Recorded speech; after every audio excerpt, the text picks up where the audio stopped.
Hey guys, welcome to my YouTube channel. Now, as everyone knows, Deadpool 2 is now out on DVD, Blu-ray and digital download, and I am so excited. So excited. Now, I had pre-ordered it off Amazon.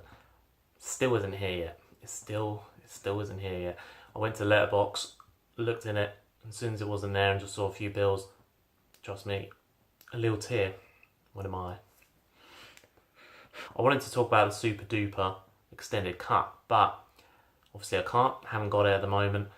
Probably will arrive at some point today, but I'm very impatient. When I do have it, and I have a couple of days, and what I'll do is I will be doing a bigger video on it, and I will be looking at it more in depth. I just thought I'll bring out a little video now just about how I feel about it. So basically, if it's the first video you're watching, basically what I do is I just find the positives in films. I don't really go on the negatives that much. It's more about the positives, just because there's so much negativity in the world and so much negative comments about films, when actually if you break them all down, that you'll always find a positive. I guarantee there will always be something positive within a film. Well, you know, that's my opinion anyway. Now, Deadpool 1 was obviously a massive success. Now, admittedly, I haven't read much of the comics. You know, I only saw him in the brilliant, the most amazing X-Men Origins Wolverine film. Only joking. But to be honest, even though not many people like the Origins of Wolverine, in all honesty, I didn't mind it. I didn't think it was terrible. I didn't think it was brilliant, not at all. But I do think there were good parts in it.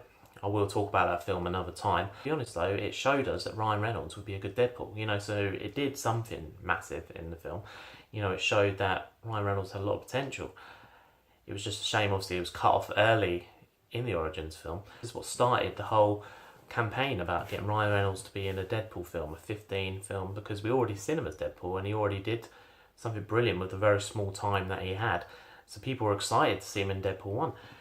And Deadpool 1 came out on a very small budget and it was brilliant, absolutely brilliant. You know, it was about time that we had a film that was, you know, going to be this violent and this comedic, and it was daring and it went places that not many films would go to. You know, I knew it'd be successful as soon as I sat down and watched it. You know, I work at a cinema as well, and I sat there and watched it, and I could just tell that this is going to be a brilliant film because, you know, everyone was laughing at it, everyone was enjoying it, everyone was talking about it afterwards, and I just knew that Deadpool 1 was going to be a success, and I knew there was going to be a second one. Second one, it did make me a little bit nervous at the same time because, you know, you don't want a franchise to flop, you know, especially when the first one was that good and the first one made that much money and it was that funny.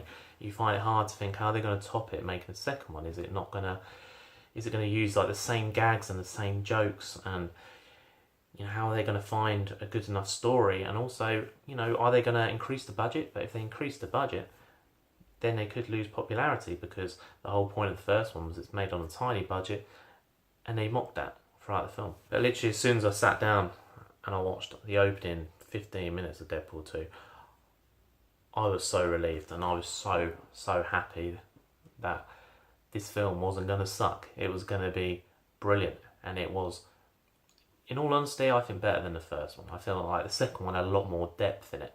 And, you know, spoilers if you haven't seen the second one yet, I liked the fact that his girlfriend died. I thought it was an interesting step. I didn't see it coming. I didn't see that she was going to die because they were so good together in the first one. But on more of a personal level, you know, you look at the first one when he had cancer, you know, it was a very emotional thing the character was going through, and even though he mocked it, we still connected with him because he was this laughing, jokey guy, and then suddenly he got hit with cancer and he was in love, and it was, you know, he had to face tough decisions, whereas in this one he then loses the love of his life. And, you know, it's not all doom and gloom, you know, he's not all depressed about it, but it does show another emotional side to Deadpool's character that we haven't really seen, and that I read online that you haven't really seen that much in the comics. And Deadpool was funny again, if not as funnier than what he was in the first one. He is hilarious. He makes, again, very daring jokes. You know, he references the DC universe. You know, he references Thanos. He references so many that I can't, you know, I'd have to do like another video to say all the references. So brilliant. And Ryan Reynolds playing him again, he's just fantastic, and, you know, it's very quippy, and again, the fourth wall, you know, you couldn't do this without him. You know, you had Hugh Jackman as Wolverine. Trying to find a replacement would be difficult, but I think trying to find a replacement for Deadpool in the future would be even harder, I reckon. I think you could not find someone better for the role. I really believe that. You know, I mean, I know people say about Robert Downey Jr. and people say that about Wolverine, and they are right. But I think Deadpool, I just think he's just irreplaceable. I just can't see how they would do it. Just can't see it. And you had Cable, played by Josh Brolin.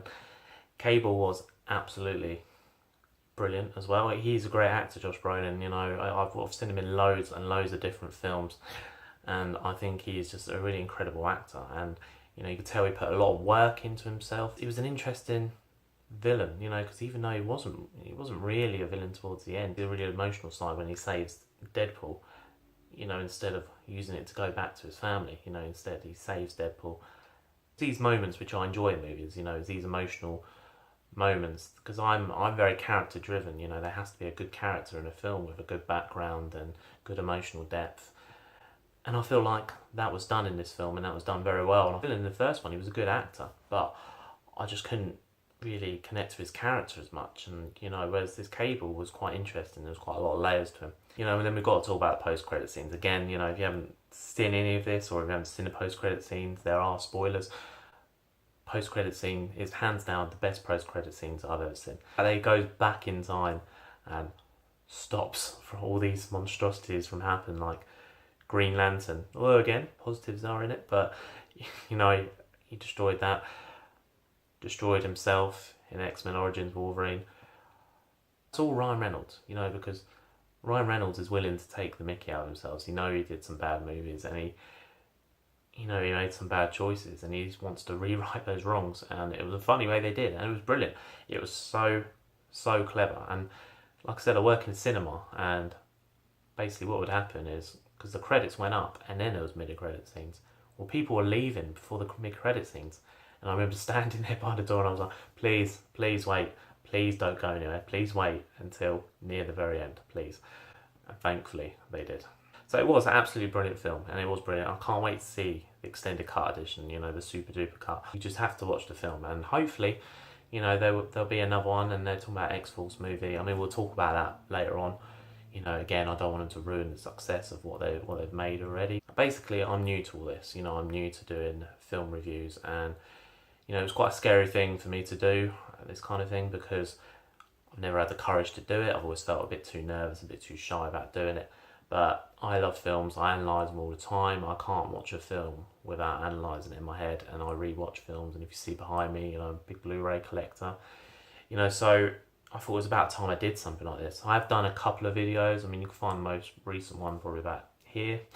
You know, it's the format is ongoing. You know, I'm trying to find what I want to do. I'm just sort of testing the waters at the moment, but there will be a more continuous format across videos very soon. But at the moment, it's just testing it. It's just sort of testing myself as well, seeing how it goes. I have got a Twitter profile, and obviously you can subscribe to me on YouTube if you wish as well.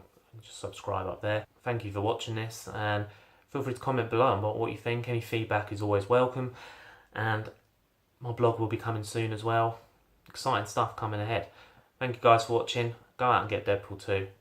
Watch it, enjoy it, and I'll see you later.